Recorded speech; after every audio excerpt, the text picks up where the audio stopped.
मनुष्य का मन बहुत ही चंचल होता है और इसीलिए मन में कई तरह के विचार उत्पन्न होते हैं। क्षण भर में ही व्यक्ति का मन कई चीजों को सोचने लगता है। इसीलिए तो कहा जाता है कि मन को काबू करना आसान नहीं है, बल्कि बहुत ज्यादा मुश्किल है। वैसे तो माना जाता है कि हमारे मन पर काबू लाना महाभारत के युद्ध को जीतने के समान है। इसलिए मन पे काबू पाना बहुत ही मुश्किल है। लेकिन गौतम बुद्ध के इन बातों का ध्यान रखें तो हमारे मन पे काबू पाना आसान है। मन में विचारों को आना गलत नहीं है, लेकिन मुश्किल तब हो जाता है या विचार ऐसी परिस्थिति में गलत होते हैं जब मन में गंदे विचार आते हैं। कभी कभी तो न चाहने के बावजूद भी मन में गंदे विचार आ ही जाते हैं।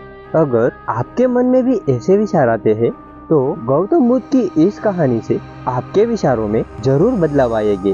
बुद्ध अपने भिक्षु को उपदेश देने के साथ ही उन्हें भिक्षा के लिए भेजते हैं। एक बार उन्होंने अपने भिक्षु भरत को भिक्षा लेने के लिए एक श्रेविका के घर भेजा। भरत पूरे रास्ते में यह सोचते हुए श्रेविका के पास गया कि आखिर आज भिक्षा में क्या मिलेगा, क्योंकि भरत चंद्रवंश के राजकुमार थे और बुद्ध के सानिध्य भिक्षुक के रूप में दीक्षित हुए थे। हमेशा भरत को महल में खाने के लिए स्वादिष्ट पकवान मिलते थे, लेकिन आज भिक्षा के रूप में उसे जो भी मिलेगा संतुष्ट होना पड़ेगा। श्राविका के घर पहुंचकर भरत ने भिक्षा मांगी। श्राविका ने भरत को बैठने के लिए कहा और भोजन लाने के लिए घर के भीतर गई। इधर भरत फिर से अपने प्रिय भोजन के बारे में सोचने लगे और जैसे ही श्राविका भोजन लेकर आई तो भरत असंभित हो गए। भरत ने देखा कि श्राविका ने उनके लिए उनके पसंद के पकवान परोसे हैं और अपने प्रिय भोजन को देख वह प्रसन्न हो गया। भोजन ग्रहण करते हुए भी भरत सोच रहे थे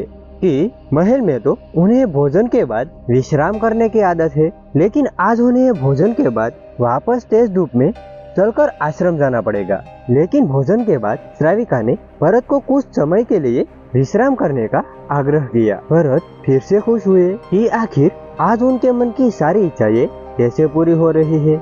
इसके बाद भरत कुछ देर के लिए विश्राम करने लगे, लेकिन विश्राम करते हुए भी लेटे लेटे वह सोचने लगे कि आज तो मुझे भोजन के बाद विश्राम मिल गया, लेकिन ऐसा रोज रोज नहीं होगा। भरत विश्राम के बाद उठे तो श्राविका ने कहा कि आप जब तक चाहे यहाँ ठहर सकते हो। भरत समझ गए कि यह कोई सहयोग नहीं हो सकता। उन्होंने श्राविका से कहा कि मुझे क्षमा कीजिए, क्या आप मेरा मन पढ़ सकते हैं? श्राविका ने हाँ में उत्तर दिया। शुरू में यह कठिन था, लेकिन फिर मैंने स्वयं के मन विचारों को देखना शुरू किया। पहले मेरे विचारों की संख्या अनगिनत हुई थी, इसके बाद मैंने विचारों पर ध्यान केंद्रित किया, बिना पक्ष विपक्ष के अपने विचारों को देखने लगी। इस तरह से धीरे धीरे मन में विचारों की संख्या कम होती गई और सारे व्यर्थ विचार दूर हो गए। इसके बाद से ही मैं दूसरों के मन के विचार पढ़ लेती हूँ। हालांकि श्राविका की बात सुनकर भरत घबरा गया। इसके बाद भरत ने श्राविका से आज्ञा ली और आश्रम के लिए निकल गए। रास्ते में भी भरत मन में आए विचारों को स्मरण करने लगा कि श्राविका के बारे में उसके मन में अश्लील विचार भी आए थे। श्राविका ने उसे भी जान लिया होगा, वह मेरे बारे में क्या सोचती होगी। भरत खुद को लज्जित महसूस करने लगा। भरत ने आश्रम पहुंचकर गौतम बुद्ध से कहा कि अब मैं कभी भिक्षा के लिए नहीं जाऊंगा। बुद्ध ने भरत को पास बुलाया और कहा, क्या हुआ है, तुम मुझे सारी व्यथा बताओ। भरत ने सारी बातें बुद्ध को बताई। इसके बाद बुद्ध ने कहा कि अगले एक हफ्ते तक तुम भिक्षा के लिए उसी श्राविका के घर जाओगे, लेकिन तुम्हें इस बात का ध्यान रखना होगा कि कल भिक्षा के लिए जाते हुए तुम अपने मन को पूरे होश में रखना।